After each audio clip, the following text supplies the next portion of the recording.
एक खुशखबरी उन युवाओं के लिए है जो बड़े भर्ती के इंतजार में फ्रस्ट्रेट हो गए हैं और जिनको ऐसा लगता था कि भर्तियों की बात बहुत हो गई, अखबार वाले बार बार कहते रहते हैं, कैबिनेट में पोस्टें आती रहती हैं, लेकिन अल्टीमेटली विज्ञापन कोई नहीं आता।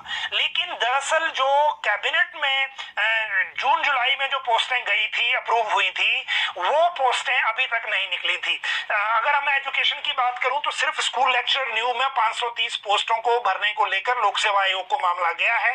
बाकी जो एलिमेंट्री एजुकेशन की पोस्टें थी सारी वो रुक गई थी। ये टोटल है 5251। अगर इसमें मैं 530 भी ऐड कर दूं तो ये बन रही है 5821।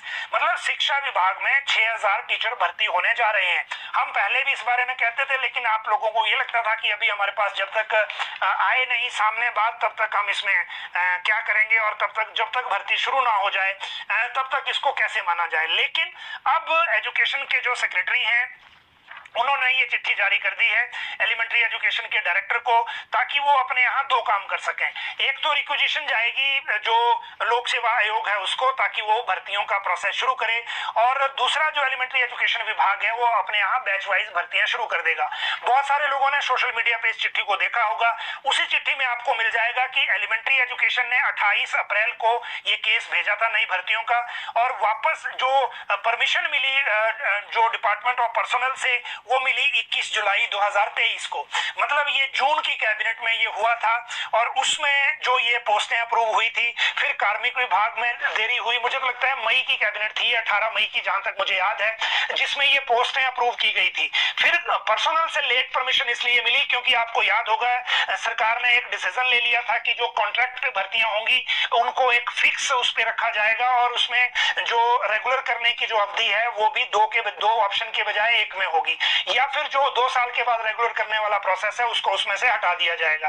बाद में उसको कैप्टन अबेयंस कर दिया गया, और फिर जाके पर्सनल ने चिट्ठी जारी की 21 जुलाई 2023 को कि आप इन भर्तियों की प्रक्रिया वर्तमान परिस्थितियों और वर्तमान कॉन्ट्रैक्ट नियमों के अनुसार जारी रख सकते हैं।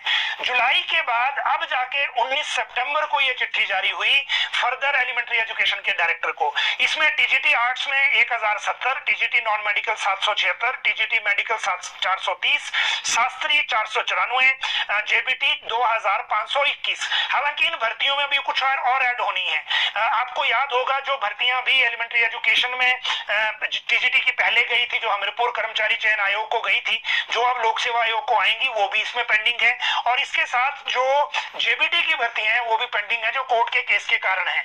तो अब इसमें दो चीजें बहुत अच्छी हैं। पहली ये कि इन भर्तियों में रिक्वेजिशन लोक सेवा आयोग को जाए, और वहां से बेशक प्रोसीजर के अनुसार थोड़ा उसमें देरी हो जाए, लेकिन जो बैच वाइज भर्ती है वो एलिमेंट्री एजुकेशन इमीडिएट शुरू कर देगा, और वो भर्ती इमीडिएट होगी।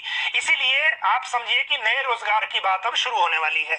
लेकिन इसमें एक चीज जो ड्राइंग मास्टर्स के लिए अच्छी नहीं है वो ये है कि उनको ये कहा है कि आपको रैशनलाइजेशन से पोस्टें भरने की अनुमति हम दे रहे हैं, लेकिन उन्हीं स्कूलों में जहां बच्चे 100 से ज्यादा हैं, और जहां 100 से कम बच्चे हैं वहां से ड्राइंग मास्टर को हटाइए, और जहां 100 बच्चे हैं इससे ज्यादा हैं वहां भेजिए। तो ये एक बात इसमें ये हो जाएगी। लेकिन फिर भी नई भर्तियां आ रही हैं, और नई भर्तियों को लेकर आप ये समझिए कि जो बैच वाइज है वो प्रोसेस जल्दी शुरू होने वाला है। एलिमेंट्री एजुकेशन ये चिट्ठी जारी होने के बाद इसी महीने बैच वाइज भर्ती शुरू कर रहा है। टीजीटी और जेबीटी में एटलीस्ट बैच वाइज पहले हो जाएंगी, और जब ये हो जाएंगी तो उसके बाद जो नई नौकरियों का मामला है वो एटलीस्ट बड़े दिनों के बाद हम ये कह पाएंगे कि कुछ रोजगार के मामले निकले। बाकी सारी चीजें लोक सेवा आयोग के ऊपर निर्भर है। सरकार ने भी कह दिया है, मुख्यमंत्री ने भी कह दिया है 3 पोस्ट कोड 1 हफ्ते में रिजल्ट आएगा, और जो बाकी पोस्ट कोड है उनका रिजल्ट 3 महीने में आएगा। अब इस डेडलाइन को हम अभी ले रहे हैं, और मुझे लगता है कि इस डेडलाइन के मुताबिक अब हमारे सामने जो रिजल्ट है वो आना चाहिए। और ये रिजल्ट अगर आएगा तो आपको पता है नई नौकरियों के मामले या नए रिजल्ट के मामले दोनों ही सुलझेंगे, और जब ये मामले सुलझेंगे तो जो रोजगार का एक इंतजार होता है लोगों को, वो इंतजार खत्म होगा। आप सब लोग लाइव जुड़े, बहुत बहुत शुक्रिया।